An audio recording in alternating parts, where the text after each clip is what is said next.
Welcome, kayak anglers.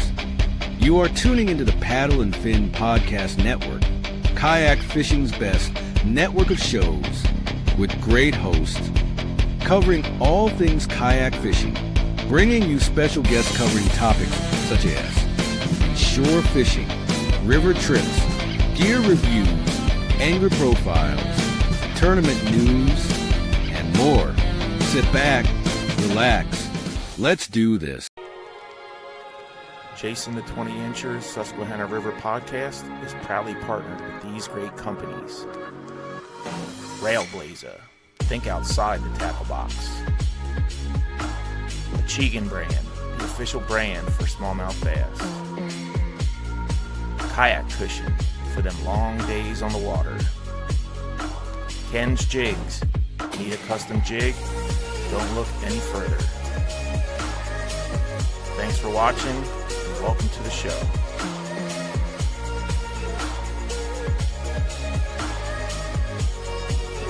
Could this be the 20? I don't know.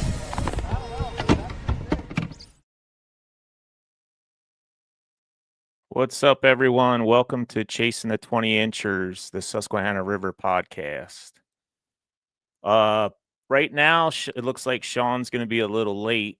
I know he had some issues, some family things going on, and he's going to be a little late. But welcome, everyone. I want to thank everyone for tuning in this Sunday night. We have a very special guest with us, one of our partners, Brandon Elrod from Kayak Kushion. And we have a special giveaway tonight. So you guys want to hang in throughout the whole podcast to see what it's going to be. A Kayak Kushion, but it's a special one. When we bring Brandon in, we'll have him show it off, and hopefully everyone stays tuned till the end. And we'll either do a randomizer, or I'll ask a question, and the first person to answer it in the comments will win the Kayak Kushion. So we're going to start off this episode by going over the river levels, the Susquehanna river levels, that is. The river levels are brought to you by Railblazer. Think outside the tackle box. The first one we have is Harrisburg, and Harrisburg right now is sitting at 3.31 feet. As you all know, we had a big kayak tournament here over the weekend, a couple big kayak tournaments, and everybody knew that the water was really low, so it made it tough fishing, but it was fun. Next, we have Lewisburg. Lewisburg is the West Branch, and that's sitting at 1.45 feet. Next, we have Towanda. Towanda is up in the North Branch, and right now, 0.17 foot. That's the lowest I've seen Towanda in a long time. Michael Bradley, good evening, buddy. Nice to see you. And then the last one we have is Marietta. Marietta is sitting at 33.37 feet. So there you have the river levels brought to you by Railblazer. Think outside the box. We also like to do, we have a lot of our viewers send in photos through Facebook, and we get to show them off and feature them. So we're going to go ahead and do that right away. First, we have Scotty Hepner. Scotty with a nice smallmouth, and he's one of our regulars. Thanks, Scotty, for sending that in. That's an awesome fish, buddy. Next, we have Stephen Howard. That might have been a fish from this past week, and I know I got to talk to him a bunch, him and Vincent, over the weekend. They both have YouTube channels, and they fish the Susquehanna River. And they both fished the tournament over the weekend. Next, we have Ryan Raridan. Ryan with a nice smallmouth bass. Good job, Ryan. Thank you for sending that photo in.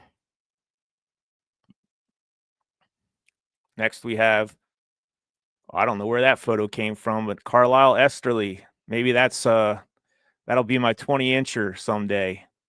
Looks like maybe 10 years from now or 15 years from now. And then last but not least, we have one of Ryan Raridan's big fish, 20 and a half incher. I think he caught that during the Kayak Anglers of Central PA tournament. That was the big fish of the tournament. So good job, Ryan. Thanks everyone for sending them photos in.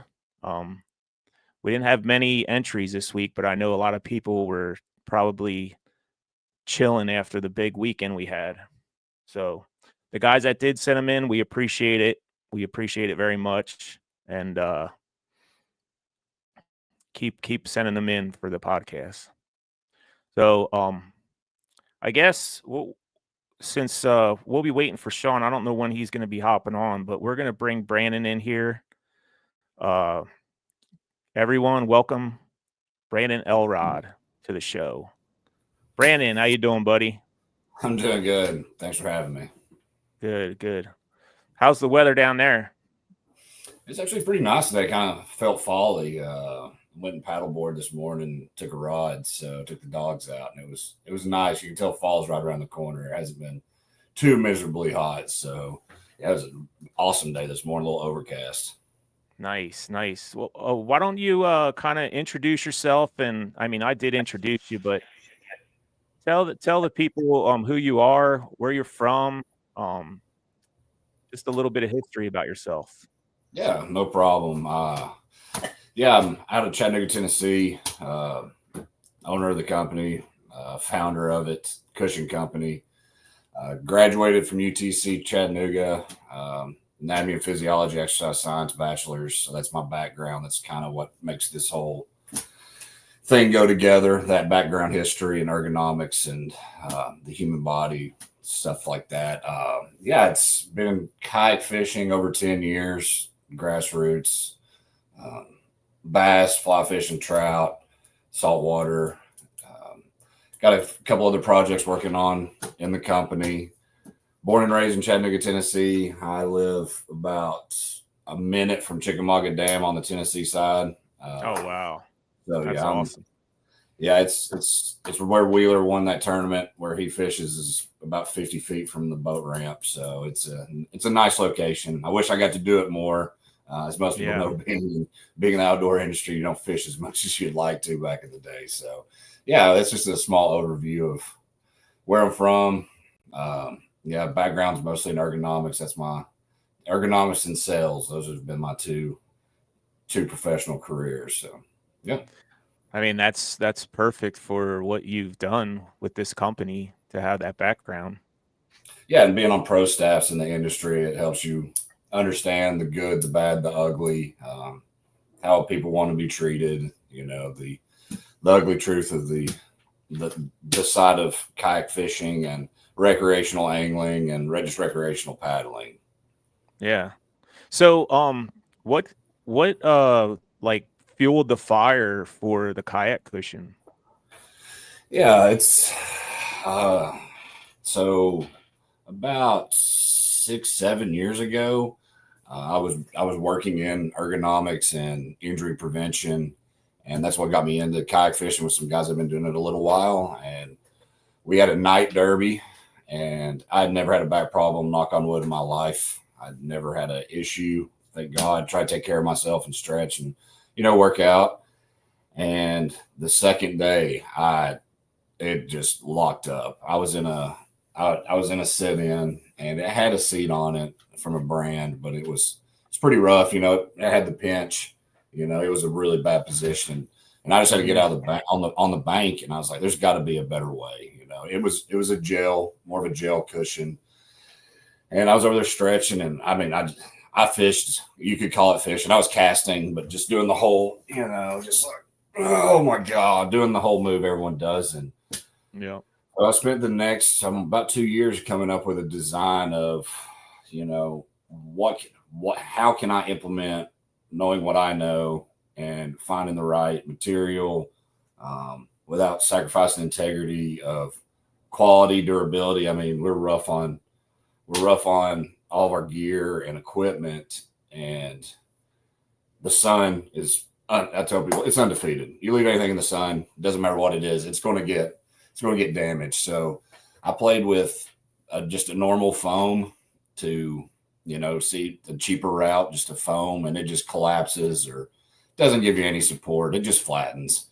kind of like your traditional stadium cushion that you would buy for $5.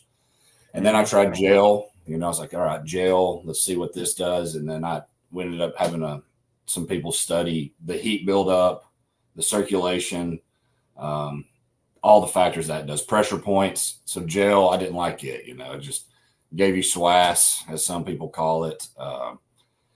And then came up with this concoction of foam and with silicone, actually, and it's infused. And that's what makes it up. It's antimicrobial. It doesn't collapse. It gives me the option of doing a firm and a soft. I can make it how I want it. It sets up and cures. So it seemed to be the sweet spot. I sent out some Frankenstein dummies out to some pro staff that I was with and said, hey, just try it. I used my own money. I had them sewn locally and people wanted to start buying them. And so I started messing with straps and configurations, plastic buckles, no straps, gripping rubber on the bottom. And about 2 years in the R&D, and here we are. I'm on a podcast with you talking about how it all happened. It's been a pretty cool story. It's surreal. It's great to hear people thankful for a product you make. It's as cheesy as my goodness, yes. People, and someone's like, I really enjoy it. I'm like, it's why you do it. It's with the background in the anatomy and physiology and ergonomics. It's kind of helps it, to sell satisfaction with someone like. I can stay on the water with my family, or I can go fish again, or if you get like a military veteran or something, just whatever, how it is. Yeah, it's a game changer. When I first started kayak fishing, same as you, like, the sit-in ones, not very comfortable. I mean, not comfortable at all. Yeah, that's the truth. It's just not comfortable. No. And I took a pad off of a turkey vest, one of my old turkey vests that I had. And I used that for about a half a year. And I was like, this thing ain't working. I got a little bit of arthritis in my right hip and I got some back issues. And I was like, you know what? I'm going to try. I heard about this kayak cushion. I'm going to try it. So I went ahead and I went on and bought one. And it works so good. I bought another one. I have two now. I have one for my back and I have one for my butt. And I sit in that thing this past weekend for 15 hours with no issues. No issues at all. I appreciate it. I love hearing those stories, man. It really is. It's that double combo was the idea from the get-go. And I always tell people, just start with the bottom piece. You may not need the back. It's going to give you extra support, but if you can save some money on not buying, I should tell you to buy both of them, but go buy you some more lures is what I tell people. Like, hey, go buy another rod or reel, or save your money. Go buy an out-of-state license. It's start with the bottom piece because that's obviously where the pressure points are. That's where that sciatica, IT band, the hips. If you're like me, I fish on one side a lot more if I'm not standing. So. Mm-hmm. I'm real bad about, the right butt cheek really leaning harder that direction, So, yeah, man, that's cool that you got some hours in. I love hearing the story. So, thanks again. Josh Sims says, wouldn't be able to kayak fish anymore without a kayak cushion. Thanks, Josh. I appreciate it, man. That's makes the weekend, those Sunday scaries when you get some compliments about a product. It really helps that. All the kayak fishermen that I see that I run into at tournaments all the time, they all have them. Most of them have them. Yeah, it's a great community. We have it's small and big all at the same time. And it's been cool to see the international level now. That's something I've been pretty cool to see other countries. And it's hard to ship, as everyone knows. It's just part of the gig, but trying to expand more. Australia has been one that's got a really good following with kayak angling, as everyone knows. Says this guy Structure B1 says, anyone else able to get the Kayak Cushion coupon to work? The coupon should be chasing the 20s at checkout. You get 15% off. Is that still available, Brandon? Oh yeah. Let me I have Shopify pulled up right now. Okay. Let me just check it one more time. It's no big deal if it's not, we'll I won't do it while we're live, but as soon as the show's over, it'll be set up. I've got it pulled up on my desktop right here. So right now we have 24 people watching. So Just as soon as the show's over, I'll get in there and I'll double check to make sure, because when we ran the 4th of July sale, it's a little bit bigger. So what it'll do is it may kick that code out. Oh, So okay. I'll go in there.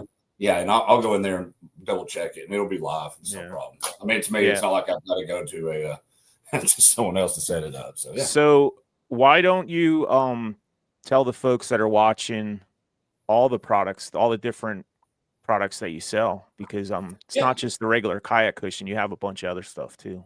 Yeah, and I've got some other stuff in the works. I mean, we've got the one that we will be showing for the giveaway. You've got the square, which was the traditional one, because most seats on the bottom, the rectangle square pattern. Those dimensions have stayed the same, but you've got the original, and then you're gonna have, it was an accident, but it's called the Bertha. When I was slicing the foam, I had a couple that were end up thicker, and I had some people that saw one I had and they liked it. So that's the Bertha. When someone asks what the Bertha is, it's 25% thicker. So it's a little extra support, you know. I based off height and weight, how you, like, if someone asks me a question, which one do you recommend? And then you have the round version. So reason I came out with the round was it does feel the seat a little bit different, but it's for, like, right now, I'm in my office chair, stadium seats, your truck, whatever you would want to use it for. It gives a little versatility, because someone sees kayak cushion, they're like, I don't have a kayak, but it gives you that. So that's the soft and the firm. Usually on the firm, if you're 200 pounds, always go firm. And if you're a leaner person, you can get away with the soft Bertha is what I would recommend. But essence of shape, it doesn't really matter. The most common is going to be to a soft and a firm. That way, if you're on the water and you want to pull over to the bank or stand up, you can swap them out. Let's say you need a little bit more support and you want to go with the firm. And then the Cush bar, that does come in the firm and the soft. It's a lumbar support. You can even push it up a little bit further and go thoracic. You know, if you want to do more shoulder blades, if you're someone running a motor, or if you're like me, I like it for kicking. Keeps your spine neutral, gives you a little more support. Yeah. Soft and firm. I like the soft. The firm is the better seller. And then I've got a couple of variations that will be coming out, and I do custom. That's been something that like the one I've got for you and your listeners is, you can contact me if you want a YouTube channel, your business, lure company, family, last name, whatever you want to do. That way you can customize it for your content. And that's been real this popular. guy right here. This guy right here has a YouTube channel, Everyman Angling. He says, I'm a big guy and I felt rough after 9 hours on the water Saturday. I'll be ordering one for sure. And he's got a pretty cool logo too, Brandon, that would look really sweet on them cushions. Okay. Yeah. So, and that's what it would end up, something similar along those lines. And you can pick the color on the background. Like I just did one for a Chegan, surprising him with it. It's the Smalley Sholey pattern, and then it's got the Smalley's font, and then I've got another one I did for him. It's got the Reaper, and it's on the Smalley Sholey print. So yeah, ask questions, shoot me email, Instagram, Kayak Kushion, Facebook, and I can get some answers back to you. You know, just bear with me. It is just me running those. So, but it's not too bad if you already have a PDF artwork or you have good artwork, which nowadays with AI and people being able to make files. It's pretty simple. It's a simple process, and address, firmness, quantity, get you made up. And not this isn't only for kayak anglers, guys. This is you can use this, like truck drivers could use them. They would work great in a truck for a truck driver. I actually have I have an oversized one that'll be available coming out on the website. We'll have the Kayak Kushion, but it'll be under Cushion Cushion Company, and it'll be an oversized one, no straps. It's going to have a material on the bottle, anti-slip. It's a grip, and it's massive. So you can throw that in a truck. Truck 18-wheeler drivers, they really like it, but you know, I don't want you to just have to take it out of your kayak to put it in your truck. You can, I do it, but that way you can just throw it in there. It doesn't have straps. It won't have the buckles on it, so you know, it won't mess up anything. And some people want that for just their normal kayak. So I'll have some variations coming out probably this fall for no straps. The saltwater guys, I've done some with plastic to avoid corrosion. You know, brutal on those nickel plated, but I have those too for people. It's just a plastic cam buckle. Nice. Yeah. I'm going to bring somebody in here. He's going to be like kind of my co-host since Sean ain't here today. So I'm going to bring in Ryan, see if he's available. Okay. Ryan, come on in if you're listening, if you're in there. Oh, I'm here. I can't see the video. Yeah, I don't know what's going on with that. Oh, there's Sean. We get Sean in here now too. All right. Now we got them all. Hey, what's up, guys? Evening. All right. There he is. There he is. Good. Hey, Brandon, this is Sean, my co-host above you there, and then this is our friend Ryan, the T-Man Raritan. Awesome. We do a lot of fishing, all of us together, and I think every one of us owns a Kayak Kushion. Yeah, I'm still waiting on the golden rainbow one. Yeah, it's one that I actually have the artwork for. I try to slow roll them. Like when I first started it, I would just launch like 6 colors at once. So stay tuned this fall. That's kind of been the winters when I get to have fun with R&D and I actually get to go fishing again. That's kind of my, right now, how it is peak season. It's y'all had y'all's fun up there in y'all's neck of the woods. I got to read some comments and some good times from y'all. Yeah. Never a dull moment in the tournament. Man. You see, Josh, I have one in my pickup to see over the wheel. That sounds good. Right. I get asked that too. Is this going to make me too tipsy-topsy or whatever? And I'm just like, if you don't have good balance, it's only 2 inches. It's not going to, I hope it doesn't knock your, equilibrium off or, His has been gone forever. We don't have to worry about that. Yeah. It's his product. I was telling him earlier, it's a game changer. It was a game changer for me because I was always getting sore. My hips would get sore, my back would get sore. We fished 15 hours Friday and Saturday, and I felt fine afterwards sitting on them cushions. I had one on my back and one on my butt, and I might even go ahead and buy one of them ones for the bottom of your back. What are those called, Brandon? The Cush bars. It's Cush bar. Yeah. Just the lumbar support. Yeah. Just yeah, man. It's a simple, and it's the one that I enjoy because if you're anybody that like if you want to take a nap, if you're pre-fishing or if you're just doing a fun float or whatever you're doing, you can take that and use it as a pillow. I mean, it's kind of was like my thing. Like you always get a hotel if you're out fishing, if you're going to camp like I do and get in the tent, it's nice to have a pillow without having to take a ton of gear. But yeah, it's just to help with the spine, give you a little bit of extra right there. Everyone has bad posture. I'm trying to even do it myself, but everyone's always leaning forward, and it's just something to kind of make yourself, just conscious of what you're doing out on the water. Because 9 hours in a bad position. I try to stand like everybody, but you're eventually going to get back tightness, and that nerve is going to flare up. Circulation. It's a ticking time bomb. Everyone I know that does it, you're going to get it. It just how it happens. I have a herniated disc in my back, and that's the only thing that lets me survive that many hours. So that's a brutal one. Unfortunately, that seems a lot more common than I'd like to admit for people. Between a herniated disc, a bulging disc, some type of injury, if it's military, whatever, first responder, football injury, doesn't take care of myself as much. I don't stretch as much as I should. I've heard quite a few, so it's just a way to it's a tool to help. It's not the cure, but it's something to assist on the water. Absolutely, it's really good to sleep on. I've done it my fair share. It's I've had one sitting outside on a piece of wood by my fire just to see how long the sewing would stand up, and it's going on 6 years. It was OG green because that was the first color. And it's pretty much pale white at this point. But, it's UV. UV is going to get anything you put out there for too long. That's what Damien says. 4 years going strong with the Kayak Kushion. Love the product. I think mine's getting up there too. I had one probably one of the first or second year I was with Paddle and Fin, and I was with them for 5 years. So yeah, those are some OG ones. Those are even thinner. They're all everything's been sewn here. It's something I'm very proud of. Being sewn here, it's something you'll have something that can happen if you over tighten it, and that's something I've had to tell people.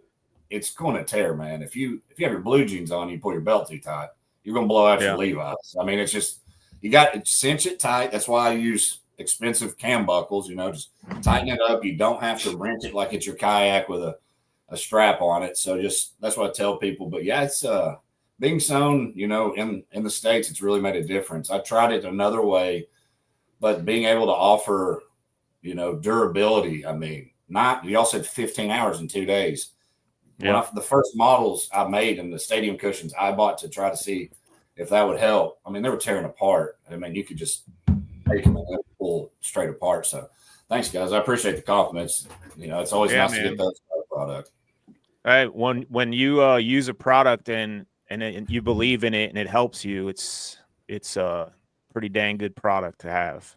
Well, thank you. Yeah, it's a lot of time, a lot of effort. People are like, "You make them?" I'm like, "Yeah, we make them." Like, yeah, it's a process, but it wouldn't last if I didn't control what was going on. I mean, you've seen it from many, many companies. If you're not in control of how it's being made, quality control, I've shipped every order ever shipped. It's just me. So I take it, I'll get it, test the buckles, test the straps, I'll do a tug on it, check the zipper, because I've got to pack, whether it's a firm or a soft. This is a soft Bertha. So yeah, it's made here, proud of it. And I'm glad everyone out there is enjoying it and it's helping you on the water. Yeah. Go ahead and show that again. That's going to be our giveaway tonight for everybody that's watching. Chasing the 20-inchers. You said it's soft cushion.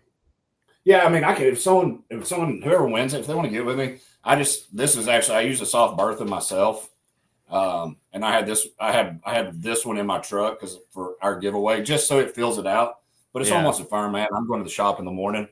I can swap it out for them. I think a lot of people probably order the firm just because they're not sure what to get. Yeah, it's one of those. It's a tough one. I've tried different ways of saying like, hey, this one versus this. And then I'll go to like Bassmaster, for instance, going up there and setting up. I have 2 chairs, soft and a firm, a back and bottom, cush bars, and then I'll swap them out, try them both. And then you'd be surprised. Like it'd say someone's with their wife, girlfriend.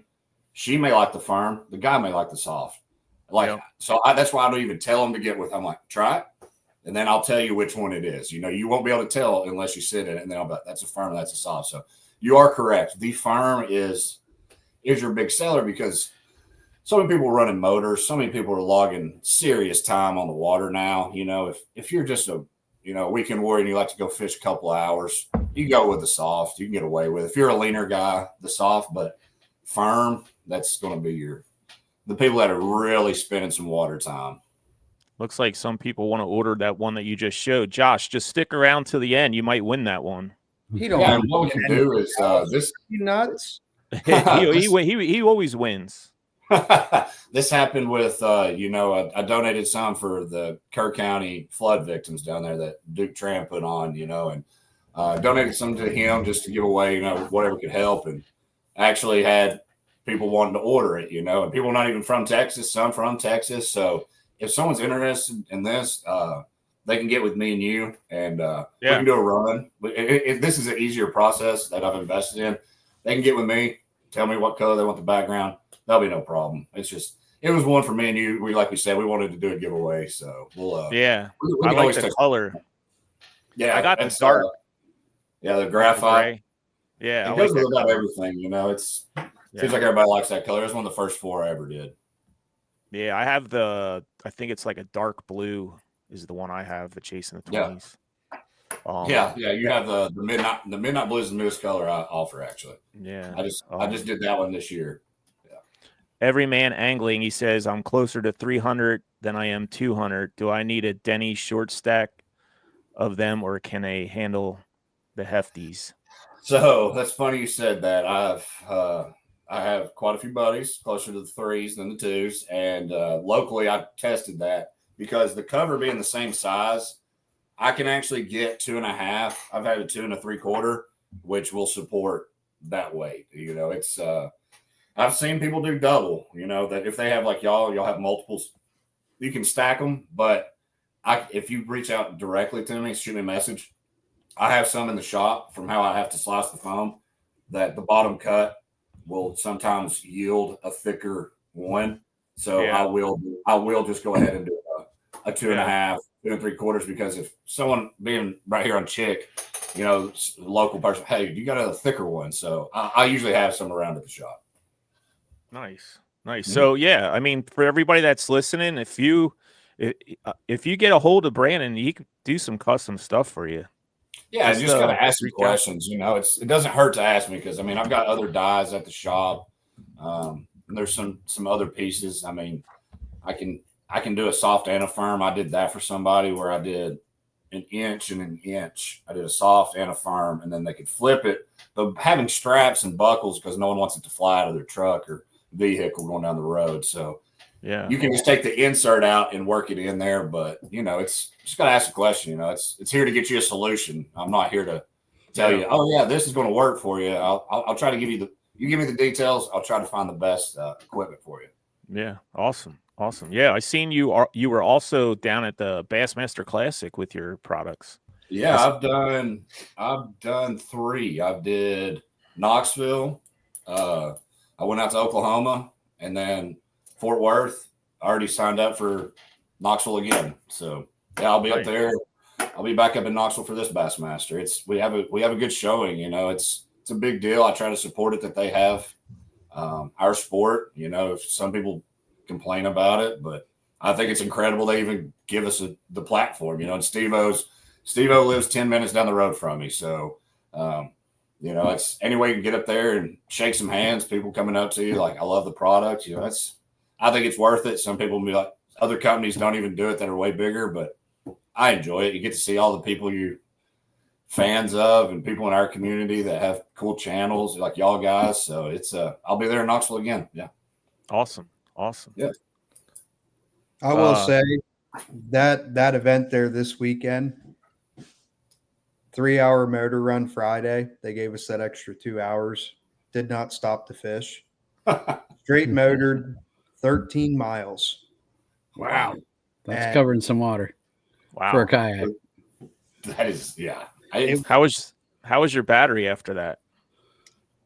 I got to the point where I took the app off because I don't want to look at it. And if I get in a sketchy situation, hope and pray for the best. Yeah.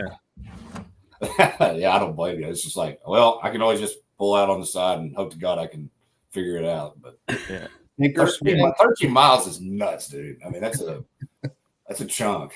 Yeah. It was. And being in a pro angler, I mean, the seats from Hobie come in and they're not hateful, but they're still not comfortable. And I'm 25. I did have a lower back injury in football back in high school. And some days, yeah, it gets to me, but I haven't had an issue since I had the cushion at all. I'm comfortable.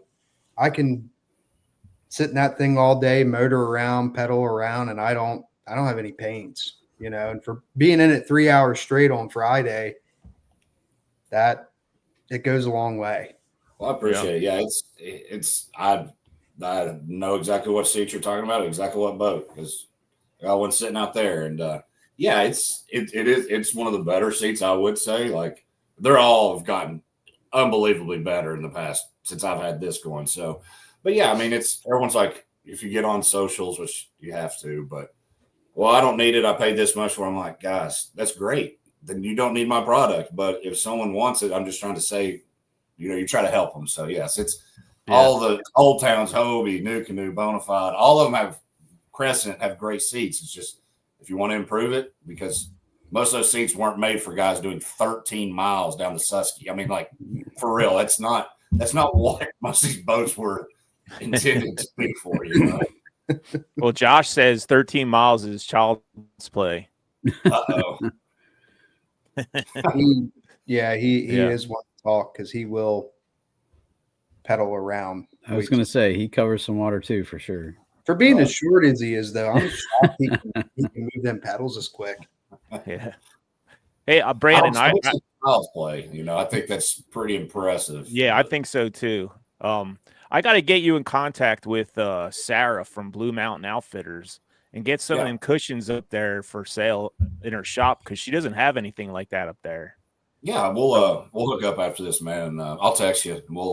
I'm reaching out to some more outfitters this week. I've allotted some time on the schedule to reach out to some new outfitters and some new companies that have been wanting to integrate into the shop. You know?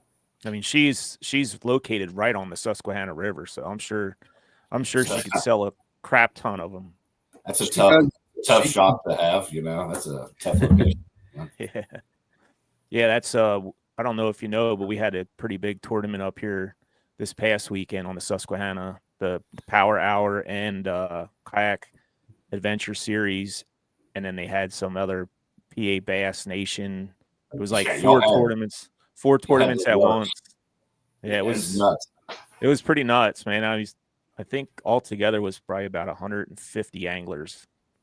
If that only, it was a lot. Yeah, it's I had a little downtime to I got on there to look at it and read about it. So it sounds like y'all had a nice one up there.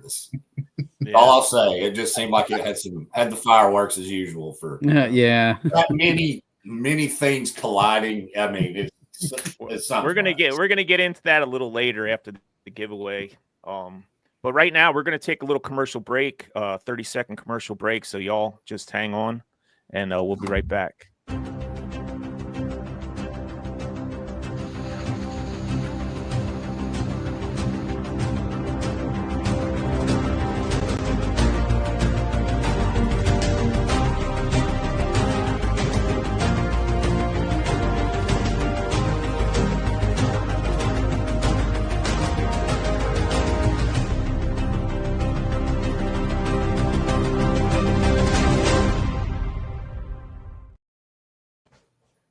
All right. Welcome back to Chasing the 20 Inchers, Susquehanna River podcast.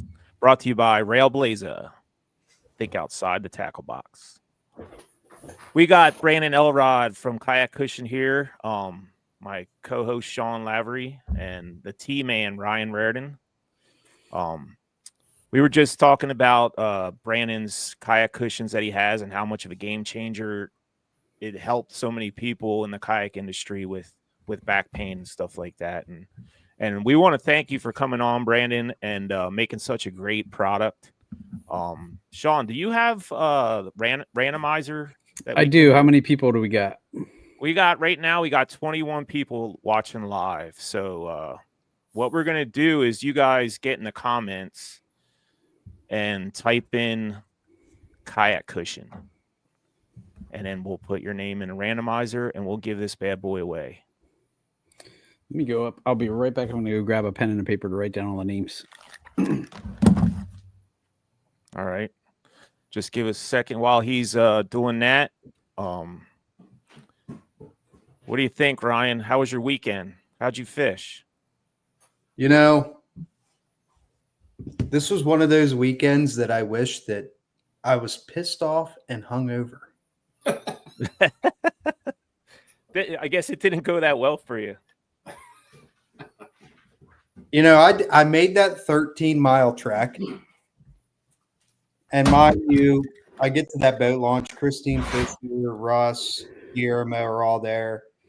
And like, it sounds like you were at the right boat launch because they all finished very well. Yeah. I gunned it down. And next thing you know, I'm getting towards Duncannon and I hear, and I got buzzed. I'm like, what's going on? The birds are squawking. Well, there's this drone. I think it was Drew's drone. Yeah, I got buzzed on Friday. I'm like, well, I guess I'll be nice and throw my line out. I'm not where I need to be a little bit. So I did that and kept going. And I get past the Duncannon mark, the 5-mile mark, and I'm the lone soldier. I'm like, yeah, I'm going to go hit the grass. Going to be nice. And, you know, they were there. That evening bite down there, I went down. I live 5 minutes from the dolphin carry-in. So for me, I can go down there with a pair of binoculars and look up at the islands and see. And I scouted it this week, Wednesday and Tuesday, about 7:30, 8 o'clock. And you could see them pushing the bait up. So they were there. But I think there was a pressure change. a full moon rolling in that night.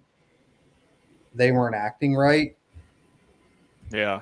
And that kind of, I mean, I got a crappy-ish limit there Friday. You know, it's a bonus day. You know, Saturday morning was just a whole. If I could go back, an M80 would have been great. An M80. How It about was- that? Did you see the moon going down Saturday morning? That was so cool. It was, but I'll tell you, that's what screwed Yeah. the whole I weekend. wondered about that. Yeah.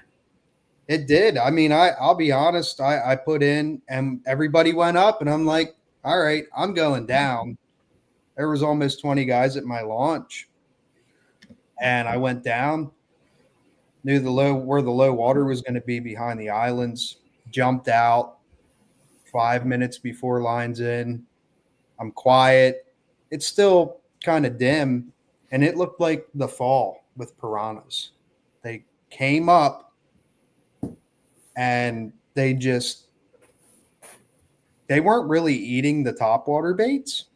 Yeah. I had multiple on my deck with the net up front. I got that 19 on the first cast, and I'm like, yeah, I can see them. They're here. And they just, I mean, you'd put a Senko in front of them and they wouldn't eat it. Huh. I'm like, that's bad, you know? Yeah.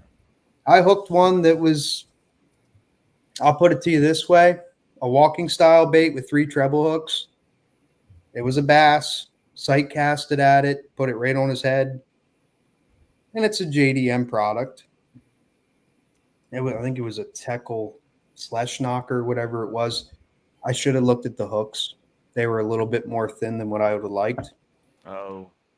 Yeah, a glass rod usually hooks them. He bent 2 of the 3 treble hooks. Wow. That's the thing with Susquehanna smallmouth. You need thick hooks. Yeah. Any light wire hooks up here on any sort of treble hooks, you're screwed. Yeah. That's I had insane. one on Saturday bend out my O-ring that holds the hook on, the split ring. He bended it out and took my hook. So, yeah.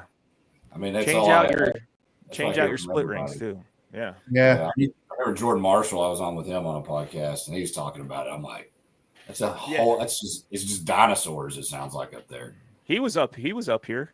Yeah, I figured he would be. He loves He it fished up there. pretty good. He fished pretty Is good. he a green Hobie? I don't know if he got a think- green Hobie or not. I think he has a blue one. I don't know what he's in anymore. I'm sure he's. I don't know for that stretch of water if he'd be in something different. Yeah. Innovative Sportsman, maybe. I think he has one of those too. Yeah, I don't know. I thought I seen him there coming down Friday. It was him and a blonde-haired chick, and I'm like, that's got to be Jordan. But I didn't want to, like, when we're going down, motor over and go, hey, Yeah. stay with the Jordan. guy in Florida. And, you know, it was a pretty twisted night, but All right. How many we got, Sean? One. We have 2, 10 so far, I think. 10. Yep. If I'm counting right. Somebody posted their Kayak Kushion on Facebook. Let me see who that was. We'll try to get him in here. Jay Duke, is he in there?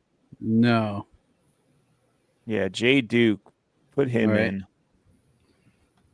Because he commented on the Facebook post. Okay. I guess he can't, for maybe he's listening and not watching it or something. I don't know. Gotcha. All right, we'll give it another minute. You guys type in Kayak Kushion if you haven't already in the comments, and we'll get you into the drawing to win the Chasing the 20-incher Kayak Kushion. that thing Give it is another sweet. minute. Yeah. I do want one of those. Well, And for anybody out there, it's something I do offer. I get asked about a lot. I do just the covers. So if your insert, which it should be fine. I mean, it was designed to last a long time. If you just want a cover because you change brand of boat, color of boat, want your own logo, all you got to do is just hit me up, or if you go on the website, you can order just the cover. So yeah, just let me know. all right. Yeah, man. Hold on. Let's get this going. We got 11 people then so far, I think. Anybody else drop in their names? Let's see. Jay Duke is DQ'd. Oh, hey, it's It's happening to the Sims best of wins us it. lately, you know. Did you hear about the DQ, Brandon, this weekend? I did? may have stumbled across that. Had a Yeah. had a little 5-minute read on that. We're gonna get into that a little later on after this drawing. We're gonna talk I may about have it. to. I may have to listen to that one driving to the shop tomorrow. To hear y'all talk about that because Yeah. If you don't want to stick around, that's fine. I try to avoid all of that with this going on. I enjoy the storytelling, so I will definitely listen on that one. So awesome. Yeah, I don't want my face to be involved. I don't know what I'm going on this one. So. We respect you for that. it was entertaining as a guy that doesn't get to fish tournaments as much as he'd like. I want to come up there and fish that. Everyone come with me. You got a place to stay. And I'm like, it's a bucket list of mine. I mean, you got to come up here, man. Bending trebles and bending O-rings is insane to me. I mean, yeah, the Tennessee's right here and awesome smalley bite, but I mean, it's nuts to hear, dude. Well, it's so my thing about that, like Native came up last year in October, and if they would have, I mean, if Drew, I'll be honest, his brood stock, if he would push it back to like the second week of October up here and combined it with Native, them events would have it would explode. Yeah. I mean, 150 guys on low clear water in August is good, but the Susquehanna River in October, it is a different animal. When they wolf back, you bring your A game. You know, you will have multiple fish hitting your topwater lure, eating your jerk bait. I mean, it's October is prime time. What's cool about that is, y'all giving feedback. I think that's what's the plus size of all the, comments and emails and people like Drew. You get the feedback and how do you make changes to make it better? That's the type of way to do it. So, it's every year, listen to Steve and other people. You're adapting or you're just not going to get the turn. It's so competitive and it's expensive to do. I mean, you want the best. That's why I do like Drew's, the events and, it's family oriented. But yeah, man, that sounds maybe in October they'll do it. Maybe it'll be something he looks into. I hope so because it's legit. I mean, nothing better than locals to tell you the best time to. I mean, it's kind of easy to do it that way.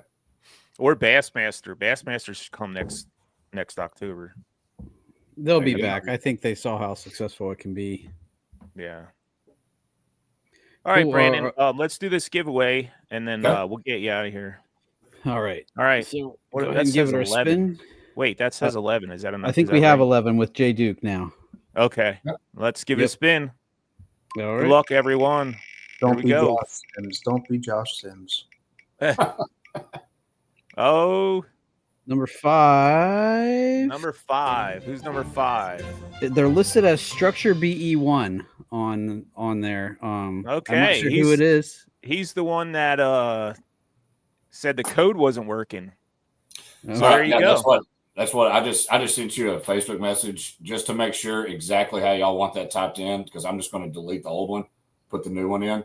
So however you want Chasing the 20s typed in, if you want it apostrophe S, if you want it spelled out, I was just going to do Chasing the 20s with an S at the end. If that's just put Chasing 20s, all one word. Okay. Instead of the 20 actual 20s, TWENTIS. Gotcha, dude. A capital C. I sent it to you. Okay. Gotcha, dude. I'll go in there. I'll get it set up and get the code going for you as soon as I get off here with y'all, man. And I was going to mess with you being my initials being BE and just be like, yeah, it was me that won it. If they reach out to you, man, if you can have them shoot me a message with their address, that way I can get it out to them. Yeah, I'll get that to you as soon as I get that from them. I should have entered, man. That would have been good. Just have my wife in there on another computer, just entering on it. So. Yeah. Well, awesome. Thanks, well, Brandon, we appreciate you coming on, man, and we appreciate you what you do and everything that you do for the sport. Absolutely, the product is amazing. Thanks, guys. And thanks for printing that out for us and letting us give that away. That's You're gonna have orders. I'll probably run. This week, I will run at least 5 to get ready for press. It's not a big deal. Since we've already got the artwork ready, man, and if they don't, maybe you can maybe next season or something, we'll do something together, even collab and do another giveaway. It's it's a way to get back, and you got a cool logo and people listen, man. So you help me, I help you. It's kind of how this whole thing works. So once again, Absolutely. guys, appreciate y'all having me. Yeah. And Thanks, we appreciate you coming on. We appreciate it a lot, man. Thank you. Good to Thanks, meet guys. you. Have a good night, and I can't wait to hear the breakdown of the fun y'all had. That's all I will say. It seemed quite entertaining and just never a dull moment. Yeah, The Crown Royal's coming out next. No. That's what I was hoping. I can't wait for that truth juice to come out and y'all start talking about what happened. So it was Ryan, at least you're seeing you from the chest up. We can't tell if you're wearing pants or not. jorts, actually. That's what I actually have on. So no, I just can't wait to hear the breakdown of the 100-yard rule. That's been my highlight for the day. So 100 feet. 100 feet. 100 feet. Sorry, 100 feet. 100 feet. Yards. Yep. Excuse me. 100 feet. I just can't wait on that one. I'm really looking forward to it, guys. So y'all have fun breaking it down. Thanks for everyone for listening, and reach out if you need anything. All right, brother. Thank you. Take care, guys. See you, buddy. All right. What a cool product, and what a great guy to make the cool product.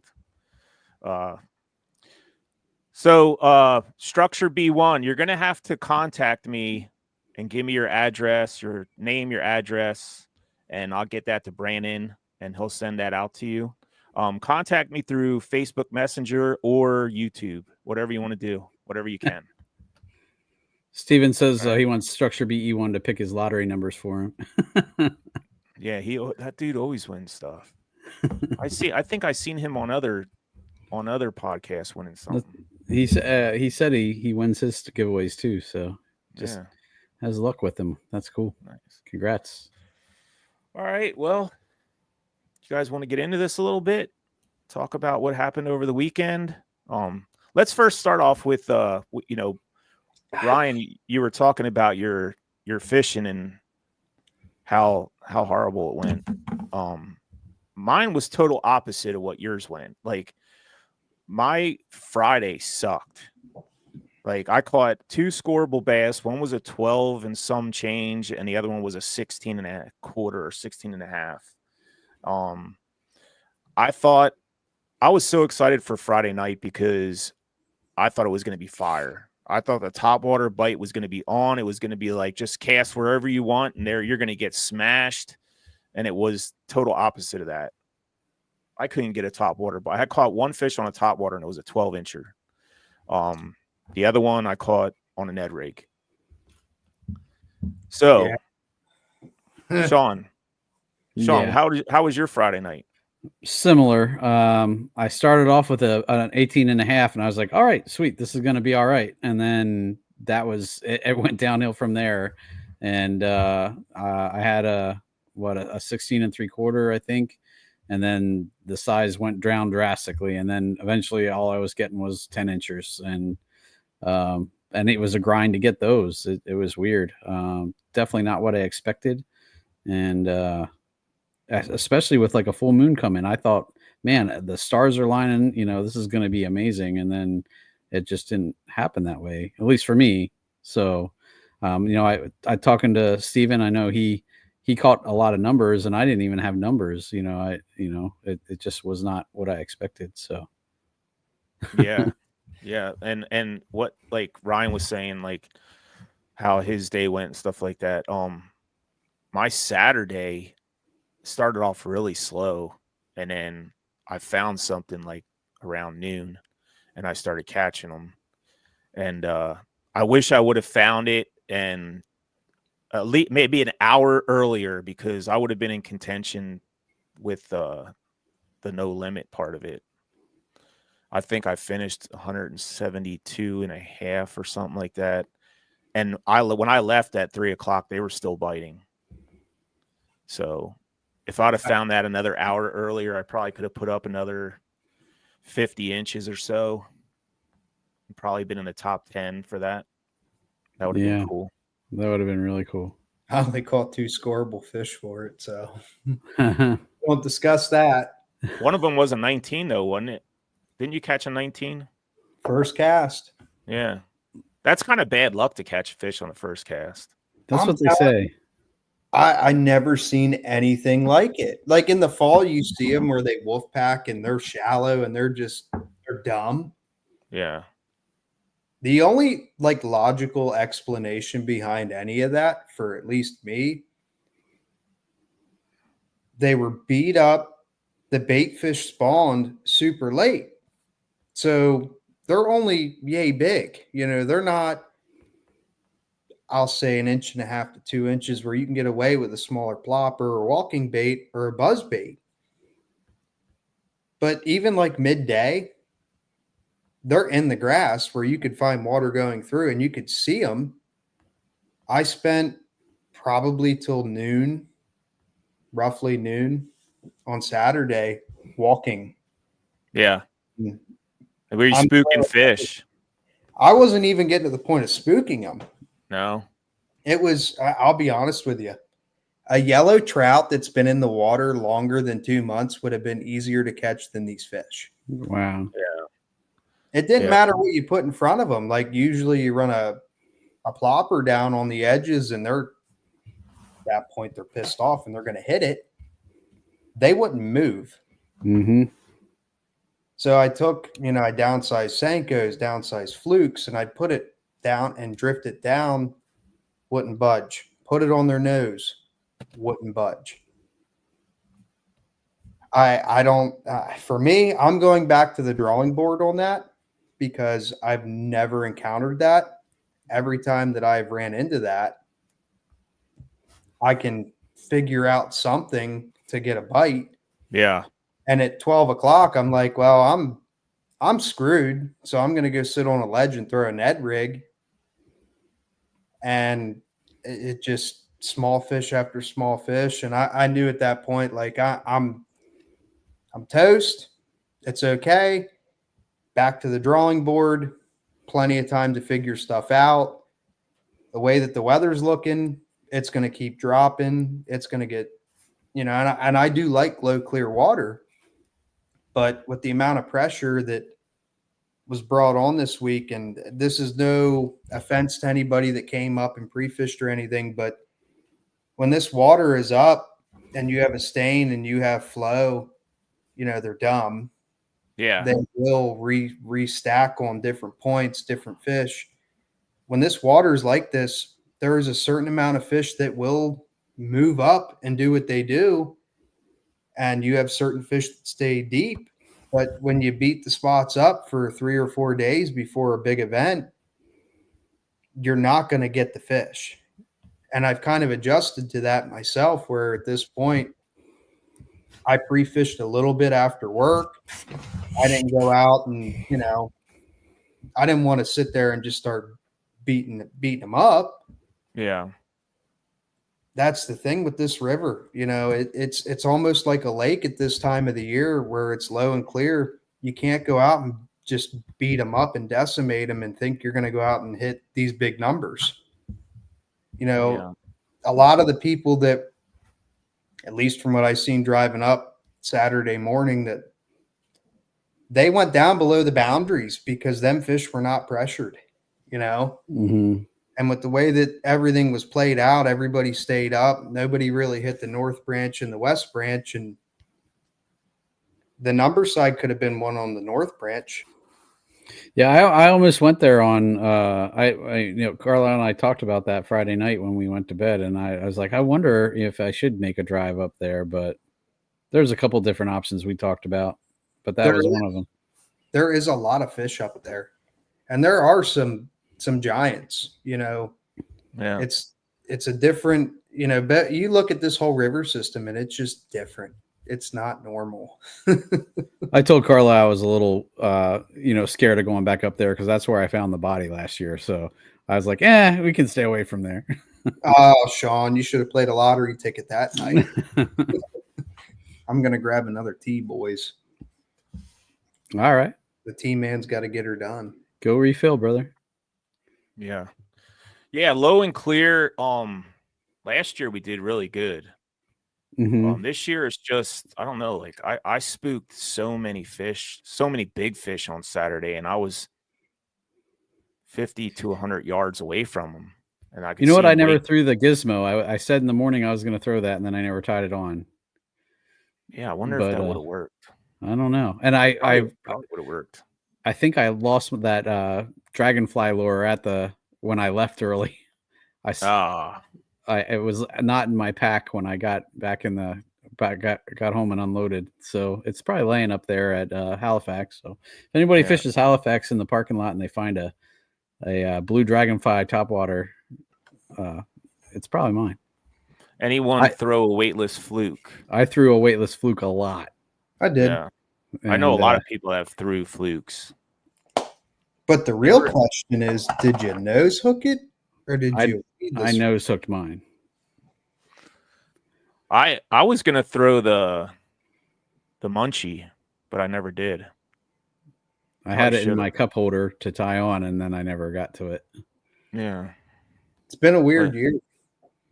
Like you can't even get a decent swim bait bite. And like I said, I still, again, I'm no biologist, but the way that the high water events were at the beginning of the year, it really pushed stuff back. And they're still like, they stunk. Yes. And they've stunk for months at this point. Like, which says they're eating crayfish, right? Yeah. They're gagging them up. They're throwing them up. And it's, you throw something that mimics a crayfish and they're not about it. So I was throwing some. I think I showed it to you, and I don't want to talk about it too much because it's kind of saucy. But that bait that I showed you at the KA Awards, I was throwing that, and they were choking it, like back in their throat, choking it at the end of the day. So and every fish that I caught was pooping up that crayfish stuff, and they stank really bad. So, they're eating crayfish. Yeah, the bait's so small. Like I'll be honest, like I really don't think we're gonna have a good fall bite. Simply because the bait fish never, I mean, they're starting to grow now, but they were a month delayed on spawning, and the size isn't there, and that's why they haven't been keyed in on it, because these big smallmouth are old and they know, they got to eat, and they're not going to expend all this energy going up and hitting these little bait fish pockets. So, I mean, you're going to get some that will, but a majority of them are going to sit out there on them boulders and just eat on crayfish all day. And dragonflies. Yeah. I can tell you Larry says, yeah, so much truth to what Ryan has been saying for the last 15 minutes. Yeah, Ryan, you're spitting the truth, man. Preach. Hopefully, are you fishing next weekend, Ryan? Are you fishing TKS next weekend? I don't think I'm going to. No. Well, Larry, that's one less person we have to worry about. If I do, Chelsea's coming with, and then everybody's screwed. So, yeah. It's all going to depend. I mean, I might, but considering the circumstances that happened over the weekend and then how everything's looking, let's talk about that. I'm not going to put myself in that situation again. Yeah, let's talk about that, because I know a lot of people say, when they see his name come up on 20X that he's fishing an event, that we're fishing for second place. So that's one of them deals. Like, I've personally talked to him. He's a down to earth guy. He is. Yeah. And I don't have really anything bad to say about him other than, we've seen this happen. We know what's happened in the past. Being local, I've seen the pictures at a different location. You blur them out. I can still tell. That's just me. Yeah. I'm not going to sit here and put myself in a situation next weekend where that's still in bounds. And I'm going to be blunt and honest. It's not skill to fish a dam. Yeah. They're up there and they're feeding. They're going to hit anything that comes in the water type thing. And, it's fun. I've done it before, but I'm gaining more knowledge and information after that morning bite on their patterns and how they're setting up on different pieces of structure. All right. So somebody's asking, what's the story with that? Too close to the dam or what? So let's recap what exactly happened. Ryan, you know the full story, or should I say? I know it. I've heard it. I've heard it from a couple different people. So there was two guys, right, that got disqualified from the tournament for breaking a rule from that. They actually send it out on Tourney X. There was multiple.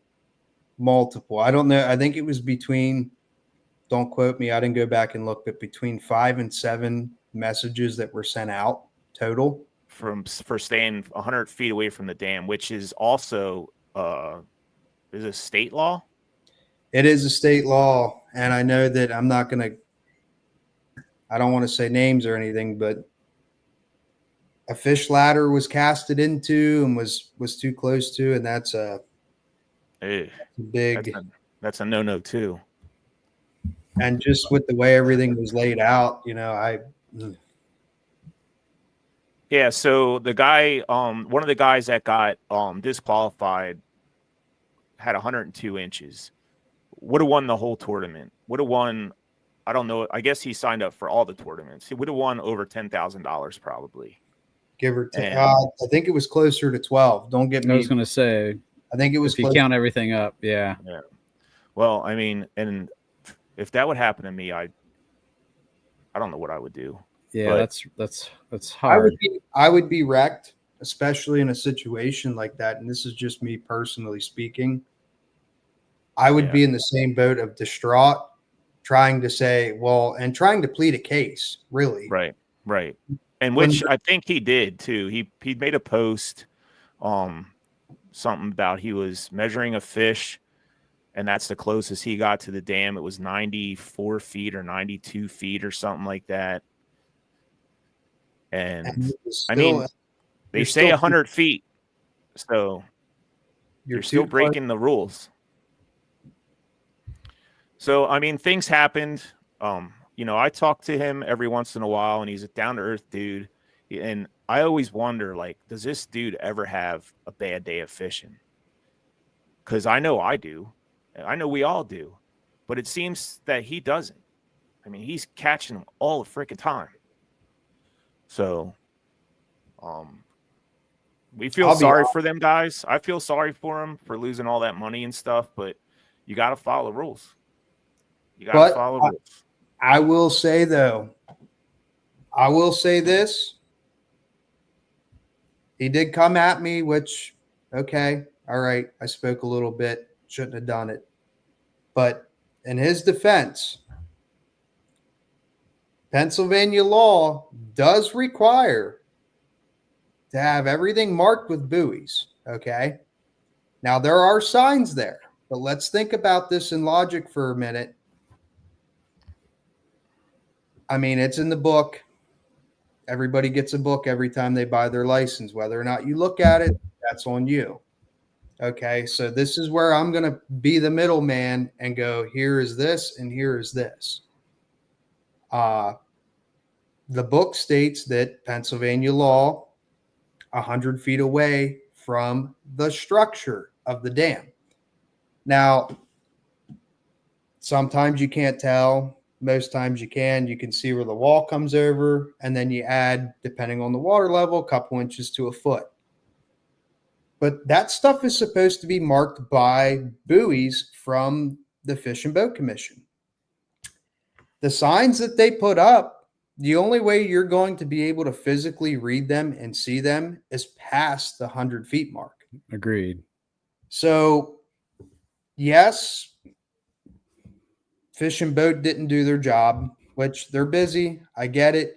But in the same token, how many people have died over the low head and Harrisburg, and they finally just put buoys out 2 years ago, and they keep washing down, and they're still not going out and putting them back where they need to be below the dam. Yeah.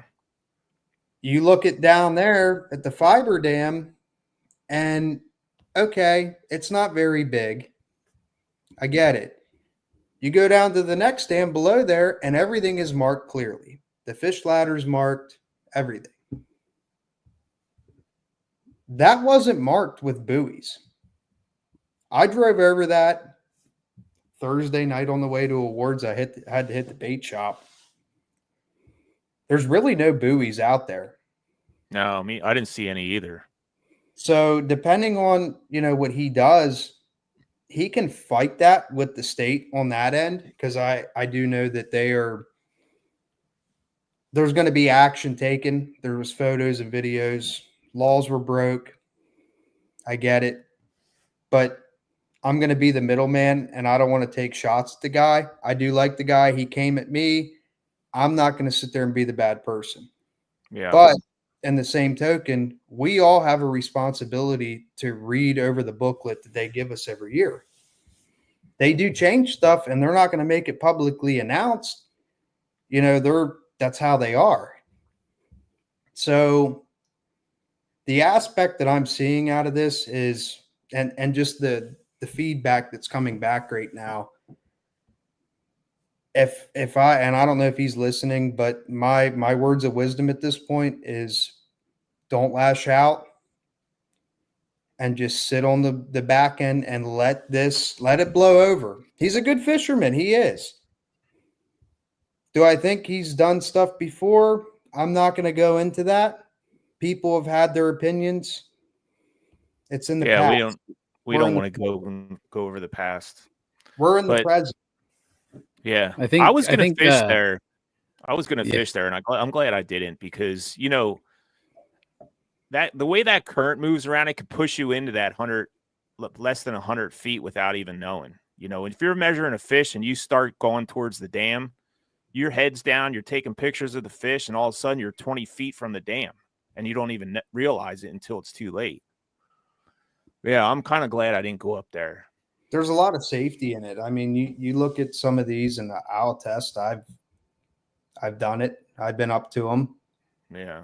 But it's dangerous. And even this low, clear water, you cannot. This current is just nothing to play with. And then these dams, you factor everything in. You're asking for a death sentence. You want to get right up on it, you get sucked in. You ain't getting out. You're done. It doesn't even. It will rip your life jacket off. There's been studies done on it. It doesn't matter if you have the right size on and you're strapped up nice and tight. It will rip your life jacket off, and you're done. I think Jeff Little had posted a video a couple years back about low-head dams. For everybody that is interested in that video, go to the Little Stuff YouTube channel, and I think what was the video called? Low-head dams or something like that. Yeah, it was Let me see if I can find it. older video, I believe. Yeah. Yeah, it was an older video, but he explains everything about it. I do want to take a shot at Josh Sims. Oh boy. Yep, I'm going to roast him. So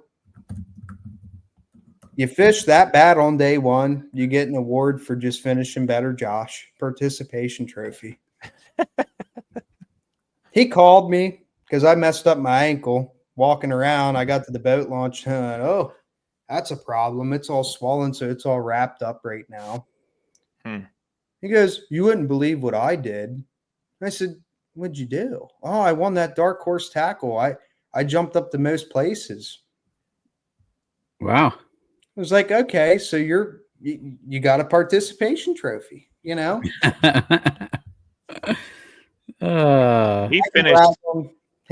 finished right above me in the power hour. Well, you know what he does. He motors around, throws fish at me, throws baits at me, abuses me. That's on the water abuse, may I add. I threw a link to Jeff's video in the comments if anybody's interested. Yeah, I see that. Nice. What's this here? Entire trees will wash over and be struck at base, just swirling for days. Yeah. That's what happens with them, with those markers. The buoys, yeah. They The get buoys, yeah. something. will come Especially when down. we have a high water event and there's all kinds of stuff coming down the river. Those buoys just get trashed. Oh yeah. When the Yeah. force of the water is just so powerful. I mean, so many people take it for granted, and that's one of the most strongest forces on Earth. I mean, it's why they use it to generate power and stuff like that, because it's super super strong, and the second you don't respect it, it's going to burn you. Yeah. It's I even did- in the water. It's not something to play with. Yeah. I did get out today for a couple hours. I went down to Wrightsville just to try to get some redemption. Anything happening down there? It was tough down there the last time we were there. I caught 5 smallmouth and 2 catfish. And the biggest one I caught was 15 inches. Okay. So it was still tough. It's tough down there. I mean, I feel like when we fish Wrightsville, we've been fishing Wrightsville a lot. Fishing Wrightsville makes us better fishermen for the north part of the river. It makes you come up with different stuff and I'll be down there when we were down there. This is off topic a bit, but did anybody notice the amount of shad fry? I can't fry, but they were nice sized shad. And the fact that those fish a lot of them weren't keyed in. Like if they were up here in this part at the right time, you're talking about a massive amount of fish that would be caught, and as big as they would be. Mm-hmm. But down there, it was weird. Like they just did not care. And I'm like, you have all this food here. You really? Maybe that's the thing. Maybe they're just so stuffed that, that happens when the mayfly hatch happens. When the mayfly hatch first happens, oh man, it's lights out. But eventually they gorge themselves so much that they can't eat anymore. And then it's tough. A lot of the fish I caught were skinny. I think that the fattest fish that I caught, which was weird, and I did hook another one that was a lot bigger, but the largemouth, they loved it. I caught the single largemouth from Wrightsville up to, I think we put in at Bainbridge. Yeah. I'm like, what?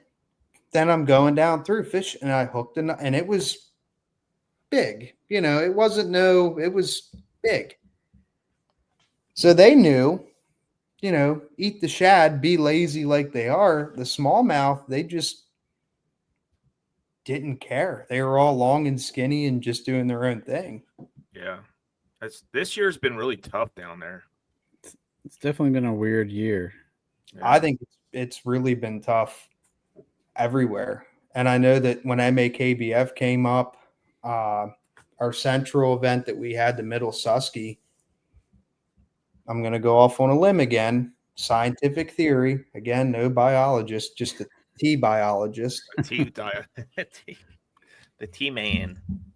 But you look at the whole bigger picture, right? The northern portion, and I'll say from Clark's Ferry up, those fish are used to that low, clear water.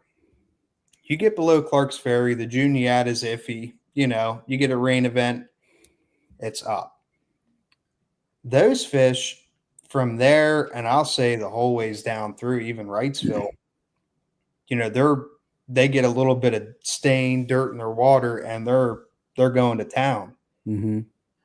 But they're so used to that from Clark's Ferry down. You look at the northern branch, and it's like that. What was it? The central event. That water wasn't like, it was muddy, but it was not like a normal mud. Yeah. That was like a reddish tint. I've never seen that. I'm 25. I've been on the river since I was a young kid, and I've never seen that stain, that tint, that color. I remember that. These fish are used to it down here. Up above, it could throw them in a funk, and every single time that there was an event, It rained a couple days prior. It put them into a funk. These ones from Clark's Ferry, the whole way, and I'm telling it's the whole ways down. Mm-hmm. And really, if you want to get technical, you look at Harrisburg, City Island, the Harrisburg side. It's naturally just stained. It don't like right now. You go down there, and it's nasty. So them fish are used to it, but these other ones are just they're not. And I think it played a role into a lot of the bags that were dropped when you look at different scenarios. But I mean, look at this weekend. We were low clear water. Granted, the top bags came from Clemson down, but there's a winning limit at every launch. And That's what I think. That's what I think. You have to know what they want. That river is full of winning bags everywhere. You just need to know what they want, like you said. You got to figure them out, and you'll catch 17s, 18s, 19s, and 20s because they're everywhere. They're smart. They're not dumb at this point. You know, the way technology's been and with all the big events that come up now. Yeah. We're going to go back down a long road, but I remember when the Whopper Plopper first came out. I felt like a champion. You can have that on all day. I mean, you can still have it tied on all day and still catch fish, but you don't get the numbers like you used to. Mm-hmm. But they're adapting to what we're throwing, and it's you got to think outside the box at the end of the day. Yeah. That's Even chasing the 20, and they're here. There's a lot of them. I just need to fish north more, and I'll catch one. I don't know. I beg to differ. That lower end, if you hit it when the water starts rising. Yeah, when the water starts moving, it definitely puts them in spots, very, very easily identifiable spots. And they set up like lake fish down there, like right now. I mean, the big ones will go sit. I mean, the flathead's been here so long that they've adapted. Yeah, they're still going to eat them, but it's not as frequent. My personal opinion, as deep as it is down there, there's probably some in there that are pushing 2 foot. But they're old, they're smart, and they know when to come up into the shallows and feed and spawn. Mm-hmm. Yeah. You just got to hit it right. I mean, you got the food, the space, the depth. There's 2 foot smallies down there all day. I talked to a guy last year that caught one on a jerkbait, 22.5 inches in Wrightsville. So yeah, they're in there. It's just getting them to bite is the trick. Well, they don't get to be that big by being dumb. So, and they take a while to grow. They're old fish. mm-hmm. A lot of guys don't respect that with smallmouth. I mean, it takes time for them to grow. I think I remember reading like it's like 10 years at least. If you're 20 inches and up is 10 years old. Yep. So that's a long, long time for a fish to survive. And you look at the way that they feed, you'd think they would grow overnight, and right. They don't. Yeah. Very slow growing fish. Well, guys, let's wrap this up. We're going on almost an hour and 30 minutes here. Man. It was fun tonight. It was great having Brandon on and having T-Man on.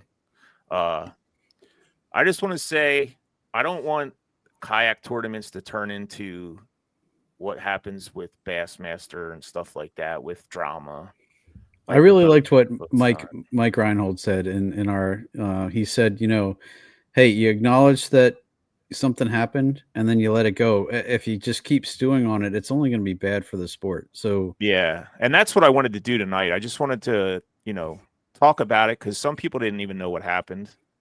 Just wanted to talk about it and just remind everybody to follow the rules because they're there for a reason. Feel bad for them, especially the winners, Yeah, that's a good if they would have let it slide, then it could have been a worse deal. You know what I mean? Like they could have been like, oh well, if something else would happen in the future, they could have been like, oh, well, you let this slide. Now, why you ain't letting this slide? So they can't let anything slide. They got to follow the rules.